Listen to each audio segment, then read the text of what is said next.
Saludos, bienvenidos a Econotemas, una vez más con ustedes en la gratísima compañía de mi amigo y mi hermano Carlos Cuello. Y diría Pedro Cava y Covarrubia, un Covarrubia. ¿Cómo va todo, Carlos? ¿Cómo va todo? Todo bien, esta semana tuvimos la suerte de que el visitante tan esperado del ciclón, la tormenta, el huracán. Era un huracán lo que esperábamos, categoría. Él causó otro tipo de daño. Y se desvió, óyeme, increíble. Pero de una forma increíble. Perdonó a Puerto Rico. Va para Florida.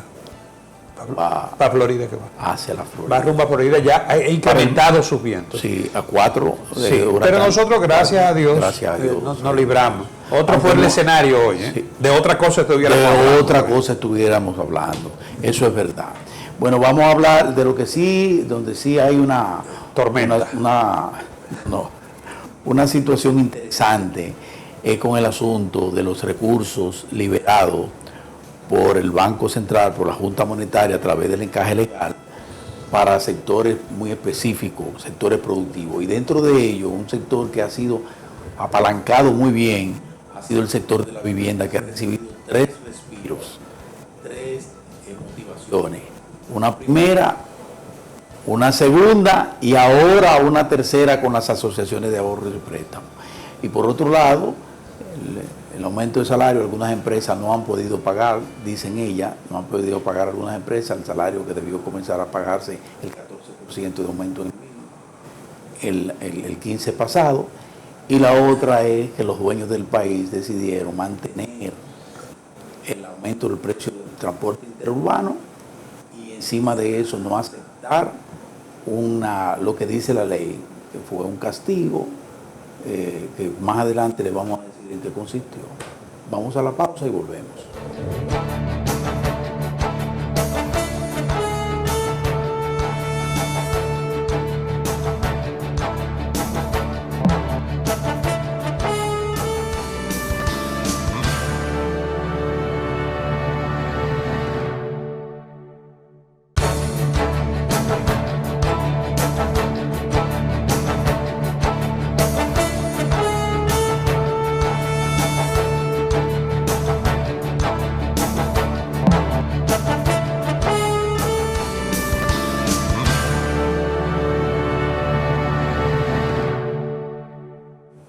Carlos, el jueves pasado las autoridades del Banco Central decidieron liberar más recursos o darle acceso, reorientar recursos del encaje, pero en esta ocasión para las asociaciones de ahorros y préstamos dirigido a la vivienda. Yo decía al iniciar el programa que la vivienda, que es un sector importante, básico para cualquier nación, ¿verdad? Y nosotros, acuérdense que arrastramos un déficit que supera el 1 millón de unidades habitacionales. Entonces ya eso de por sí constituye un gran reto para el Estado. ¿Y el mercado? Y un mercado que al Estado está, incluso desde el Estado se han estado fomentando políticas dirigidas precisamente con figuras especiales y bonos para tratar de incorporar, llamar la atención del sector privado que se incorpore, como al efecto se ha ido incorporando, a la construcción de vivienda para bajos costos y medianos costos, y a otros que ya superan los millones, unos cuantos millones. Pero en esta ocasión, ¿cómo tú ves esta nueva medida? Porque en las 3 ocasiones en que la Junta Monetaria ha conocido el tema de liberalización de recursos del encaje, ha tomado en cuenta la vivienda. Lamentablemente la colocación ha estado un poquito lenta. La colocación de los recursos. Porque ya estamos cerrando el mes de agosto y la Junta ha tenido que flexibilizar, reorientar, digamos que extender las facilidades para darle salida a ese dinero. Es de suponerse que en una economía donde tú tienes demandas insatisfechas, la colocación de recursos rápidamente se coloque. Por supuesto. Entonces, algo no ha salido del todo como se planificó. O la traba burocrática podrían estar limitando la colocación, o simplemente la gente, aunque la tasa de interés es baja, pero tiene poca capacidad de endeudamiento. Tú sabes que el dominicano vive generalmente sobreendeudado. Yo creo que el factor electoral Bueno, es que juega un papel importante. Bueno, porque hasta el chiquito para invertir en algo dice, déjame ver qué va a pasar con el asunto electoral. Eso pudiera ser. ese es otro factor. O sea, Ese es un factor yo no quiero importante. atribuirlo a un solo factor. No, hay varios, hay varios. Pero recuérdate que cuando tú tomas la decisión de invertir o de adquirir, una vivienda es una inversión para una familia, ¿no? Por supuesto. Tú no solamente evalúa lo que te va a costar el dinero, sino también las expectativas, como decía el economista John Maynard Keynes. Si tus expectativas son de ingresos crecientes, tú entonces asumes el compromiso. Pero lo otro que tú dices también, que yo puedo visualizar hacia el futuro. Factor de incertidumbre. Porque tú adquieres la propiedad ahora, pero exacto, tienes que contemplar cómo le va a hacer frente al compromiso. Porque la gente dice, si se descompone, si hay problema con la moneda. Es lo que te digo, entonces no solamente la tasa de interés es relevante aquí. No, hay otros factores. Y lo otro es, no conozco el detalle, pero a veces este tipo de financiamiento tiene ciertas limitaciones también, que se convierten en trampa burocrática. Por ejemplo, en este caso, en una unidad bancaria más que en y otra. Solamente va orientado hacia la primera vivienda. A la primera vivienda. Eso es otra cosa. Eso es una de las cosas que limita. También hay limitaciones, o por lo menos reglamentaciones específicas para lo que es el financiamiento, ese que se hace antes de, o sea, el financiamiento preliminar. Sí. No recuerdo exactamente cómo le llaman, pero es el preliminar ese, ¿no? Que ya no es a la vivienda, sino ahí lo va a obtener el constructor. Sí. ¿No? Entonces, parece que todas estas cosas, fíjate que en la reunión, los representantes de la asociación pidieron que se flexibilice. El monto de 3.000, ¿cuántos millones son? 3.5 para la vivienda económica y hasta 8 sí, millones. Pero en el caso particular de las asociaciones, ¿cuál es el acceso al monto total? Eran unos 12.000 y tantos millones. Y nada más se han colocado menos de 2.000. O sea que ha estado muy lenta la colocación. Y fíjate que el reclamo de las asociaciones fue que se flexibilizara. Claro, para ella poder incorporarse. Y que incluso se diera más facilidad para los préstamos interinos, eso que ellos, una nominación de tipo de préstamo, ¿no? Sí. Porque ellos dicen que tienen en su cartera solicitudes que no se han podido aprobar, ¿no? Porque hay que cumplir con cierto tipo de reglamentaciones. Incluso el Banco Central tiene tanto interés en colocar los recursos que la parte no tomada del consumo, por ejemplo, ¿no?, están dispuestos a canalizarlo hacia la vivienda. Sí. O sea, está un poquito lenta la colocación. Hay una lectura que hay que darle a esto, la premura de colocación de esos recursos. Si se flexibiliza mucho, ¿no?, lo que son los requerimientos, ¿no?, se corre riesgo, ¿eh? Recuérdate la crisis de Estados Unidos. Sí. La crisis se relajan las facilidades y entonces después viene la morosidad. Con una burbuja y luego una morosidad y ya usted sabe, por ahí hay se va. gente que no tiene las mejores prácticas y la mejor calificación. Si se flexibiliza, vamos a concedérselo. Es cierto, la vivienda económica tenemos un gran vacío, ¿no? El déficit es grande, pero recuérdate que el ingreso nuestro es muy bajo también. Sí. Entonces, ese es otro componente. Ese es uno de los grandes problemas. Ese es otro componente.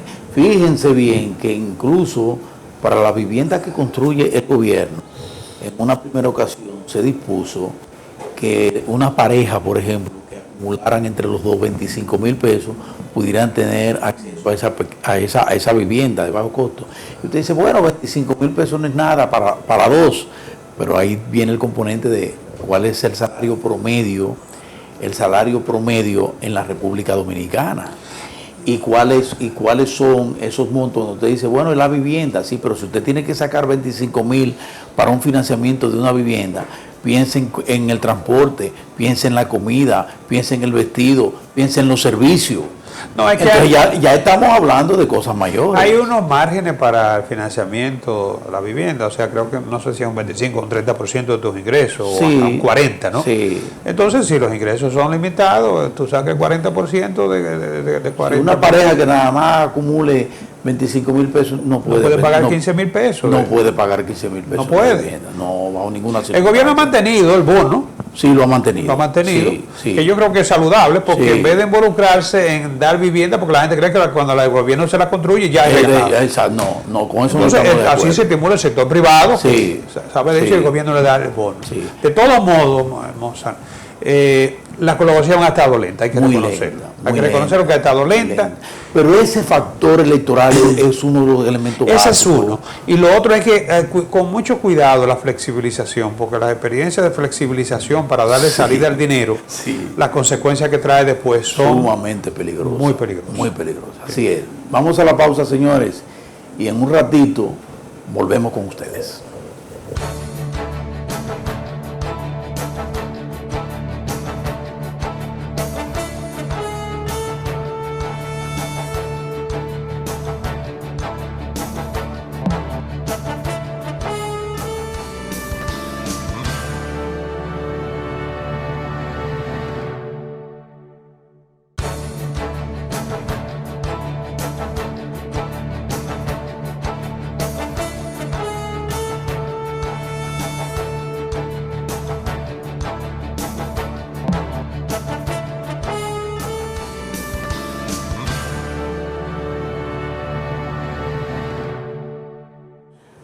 Carlos, hay dos situaciones, para no llamarlo de otra manera, que se están dando en dos sectores básicos, neurálgicos del país, que es en el sector del salario y en el sector del transporte.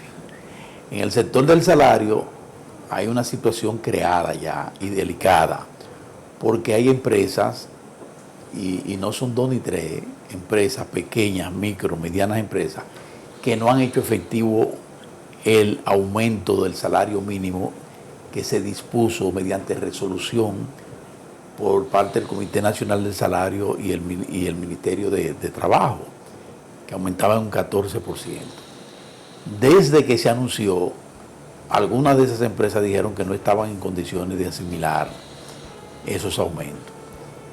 Lo advirtieron, pero aún así eso se dispuso.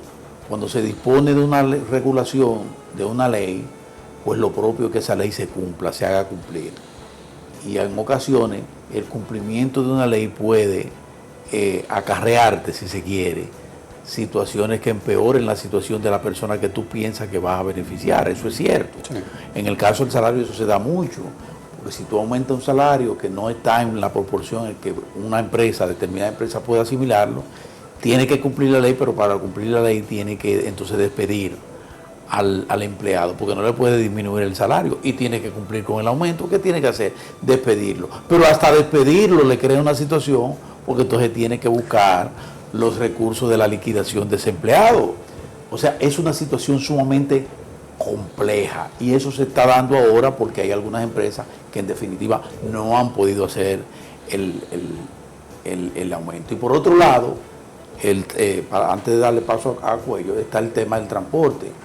Varias empresas de transportistas, que son empresas, consorcios empresariales de mucho dinero, dispusieron un aumento al libre albedrío de 5 a 10% en el transporte interurbano. Lo que se pudo haber ganado una familia que recibió un aumento del 14% se le fue por ahí, porque el transporte significa más o menos el 30% del salario mínimo en la República Dominicana, el 30%. Entonces lo aumentaron. El Intran dispuso correctivo, una resolución donde impuso una pena, una multa de 100,000 pesos, pero en adición a eso, dejar sin efecto el aumento, y encima de eso, los días que estuvieron aumentados tendrían que rebajársele, y esos días no iban a poder operar. O sea, el número de horas no van a poder operar esas empresas. Ahí hay un lío de apague y vámonos también. Dime, cuéntanos de tu visión con relación a esos dos temas. Tengo entendido que fue un sector dentro del transporte que... Sí, un sector. Puso en práctica esos el sector mayoritario, con ATRA. Y en principio se dijo que era al transporte interurbano. Interurbano, que sí. no era el transporte urbano. Porque fue al interurbano. Exacto. Con ATRA. Exacto. Bueno, vamos por partes. Lo primero, lo del salario, ciertamente entró en vigencia, porque para poder impugnar el incremento tiene que ser uno de los sectores que está representado en la mesa de negociación del Comité Nacional de Salario. Exacto. Ninguno de los tres sectores lo impugnó. Dos lo aprobaron, el otro, aunque no estuvo de acuerdo, pero dijo que no lo iba a impugnar. Así es. Y entró en vigencia. Yo entiendo que deben ser, digamos que, sectores muy minoritarios dentro del sector empleado. Sí. Las razones no las conozco. Ojalá y no todas estén actuando por rebeldía, porque hay circunstancias, como tú bien describías, de que no se tiene el fondo para las prestaciones, pero que con el incremento se le hace muy difícil sostener la nómina, eso lo sabemos. Pero lo cierto es que deja mucho que desear porque a estas alturas del juego, aparentemente el incremento no se sale de lo que podría ser lo justo. Eso dijeron los empresarios. Aparentemente no se sale. O sea, el 14% estaba dentro del rango. Exacto. ¿No? Sí. Probablemente alguna micro, muy mini o pyme tengan dificultades porque todos sabemos cómo se mueve ese sector. Ese sector tiene un alto grado de informalidad. Ese otro componente. Muy alto grado de informalidad. Sí. Y lo lamentable no es solamente el aumento del salario nominal, sino también las compensaciones que los trabajadores informales no reciben. Porque uno habla aquí de que el salario mínimo subió a tanto, pero en las empresas formales, por cada trabajador no son 12 salarios, ni claro 13, ni 14. No, son varios salarios. Entre la seguridad social, regalías, bonos, bonificaciones. Óyeme. Sí, no hay duda de eso. Es más de un 30%. Más de un 30%. Adicional que le cuesta. Sí. Entonces, eso es de suponerse que el ministerio, las autoridades tienen cómo sancionar esos casos, cómo estudiar cada caso y ver qué solución se le puede buscar. De suerte que no se meta tampoco todo el paquete, en un paquete los patrones, ¿no? Claro.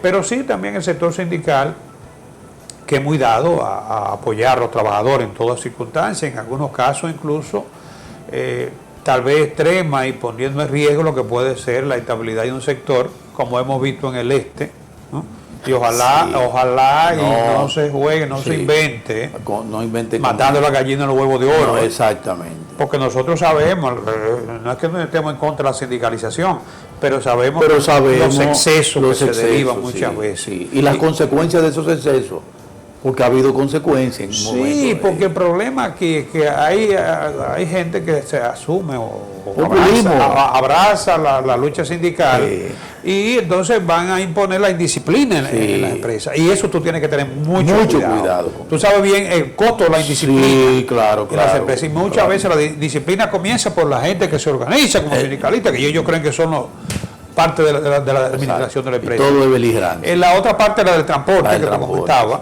Sí. Eso, la directora de Intran ha estado muy activa. Ella entiende que es una injusticia lo que se quiere cometer con los usuarios. Y lo cierto es que uno no entiende algunas cosas, porque si esta gente son sindicatos, se supone que en un sindicato cada miembro es dueño o independiente. Exacto. ¿Por qué diablo el aumento de los salarios? ¿O son empleados los que ellos tienen?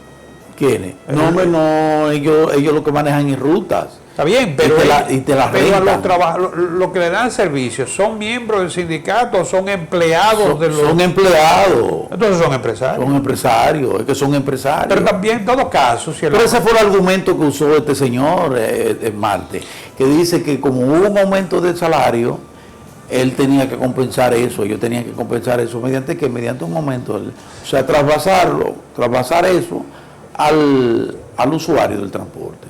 Pero es que eso no puede ser. Ahora, Coyo, mira lo que te voy a decir. Mientras el hacha va y viene, vamos a ver qué van a hacer las autoridades con eso. Algo tienen que hacer. A eso. Pero, sin embargo, eso debe buscársela una parte positiva, y es la necesidad que se hace de seguir incrementando la inversión y dirigir todos los esfuerzos hacia la masificación del transporte público. Hay que cambiar el modelo que hemos venido siguiendo en materia de transporte. Hay que seguir con las líneas del metro, hay que seguir con los teleféricos, hay que seguir fortaleciendo la ONSA e incorporar el capital privado en una alianza estratégica. Con ellos es imposible. Con ellos no. Tú puedes abrirle la compuerta a otros empresarios. Pero fíjate, con el transporte, algunas empresas que necesitan eficiencia han adquirido flotillas y han confrontado con dificultades.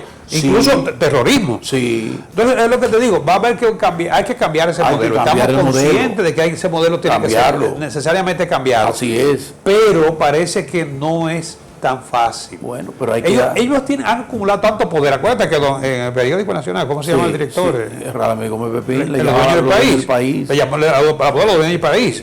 Porque es que, recuérdate que los tres principales dirigentes tenían partido político. Sí, y lo tienen. No, lo tienen, pero lo tienen. Sin masa, pero algunos llegaron a esas son las secuelas también del proceso electoral. Que chantajean a las autoridades. Apoyaban a los partidos, le daban. Y lo que lograron que llegara al Congreso fue porque algunos partidos le dieron cabida. Vamos a ver qué pasa. Se nos terminó el tiempo. Hermano, por hoy hemos terminado. Así es. Nosotros volvemos a vernos en una próxima ocasión. Bye bye.